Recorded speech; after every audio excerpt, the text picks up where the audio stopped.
માંથી ગાડી આમ લઈને આવ્યો? હા તમે તો કીધું તું ગાડી દોરીને આવજે.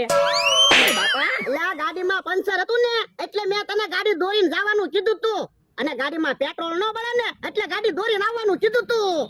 પણ હું ગાડી દોરીને તો આવ્યો. બાપા પણ તું ગાડી ચાલુ લઈને આવ્યો, ઈ કેટલું પેટ્રોલ બળી ગયું છે. તો પણ તમારા પેટ્રોલ નું મને હરખું કેવું જોવે.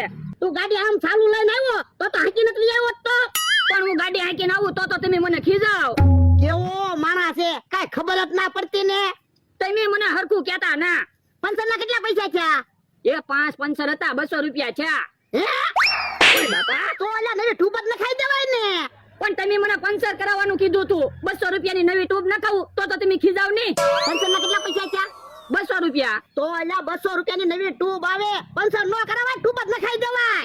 તો પણ તમારા મને હરખું કહેવાય. તમારો વાંક હોય તોય મને જ ખીજાવ. ખીજાય જ તને, બુદ્ધિ જ ના ને. હા બુદ્ધિ વગરનો છો. એ ભોળાદાદા બેઠા છે ને? આ બેઠો. કેમ ગાડી આ બાજુ મૂકી? એ મારો માણા ગામમાં પંચર કરાવવા ગયો તો. હે પંચર કરાઈ નાખ્યું એમને? હા, અને તું હું આવ્યો? લે ગાડી લઈને જા જા. ગાડી લઈને અમારે ઓલી વાડીએ જવાનું છે. જો બોલો બકુલભાઈ તો પૂછ્યા વગર ગાડી લઈને વહી ગયા ને. હમણાં આવવા દે ને, ઈવી નાખવો છે. હવે મને ખીજાવ. બકુલભાઈ ને મમરાભાઈ ને તો કાંઈ ના કહેતા. તું જોજે ને, હમણાં રોતા નહીં આવડે.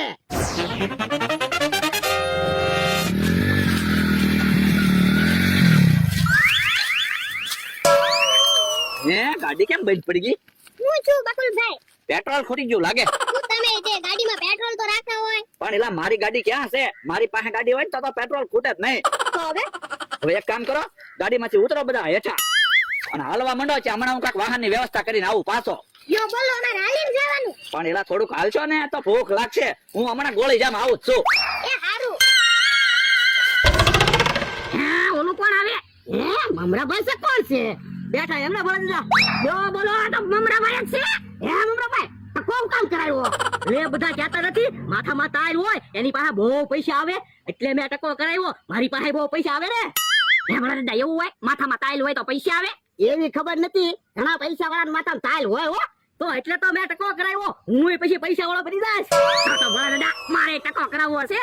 ના રે ના, તારે કાંઈ ટકો કરાવવાનો ના. તું પૈસા વાળો થઈ ગયો હોય પછી મારી વાડીમાં કામ કોણ કરે?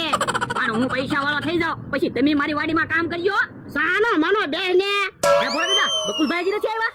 મમરાભાઈ, બકુડાની તમે વાત જ ન કરતા. બકુડો હમણાં વાડી આવે ને એટલે ઢીબી નાખવો છે. કેમ પૂછું? એ ઈ ભોળા દાદાને પૂછ્યા વગર ગાડી લઈને વહી ગયા. પણ એને કાંઈ કામ હશે એટલે ગાડી લઈ ગયા છે. હાલો હું તો બધાને ટકો દેખાડવા ભાગું. ભોળા દાદા મમરાભાઈ પાસે પૈસા આવે કે ન આવે ઈ ખબર ના, પણ હવે એનો વ્યવહાર નહીં થાય. તો હું હજી વ્યવહાર બાકી છે અને ટકો કરાવીને બેઠા. આ ઈ તારું હાસું. હે બકુડો ગાડી દોરી કેમ આવે? હે પંચર પડ્યું છે. બોલો લ્યો કેવા માણસો, 500 વીઘાના માલિક છો ને 5 લીટર પેટ્રોલ તો ગાડીમાં રાખતા હો. કેમ? તો હું હજી તો થોડીક ગાડી આંકી ગયા તો પેટ્રોલ ખૂટી ગયું. ગામમાં પડ્યો હોત ને પેટ્રોલ ખૂટ્યું હોત તો બધા તમારા દાંત ન કાઢે.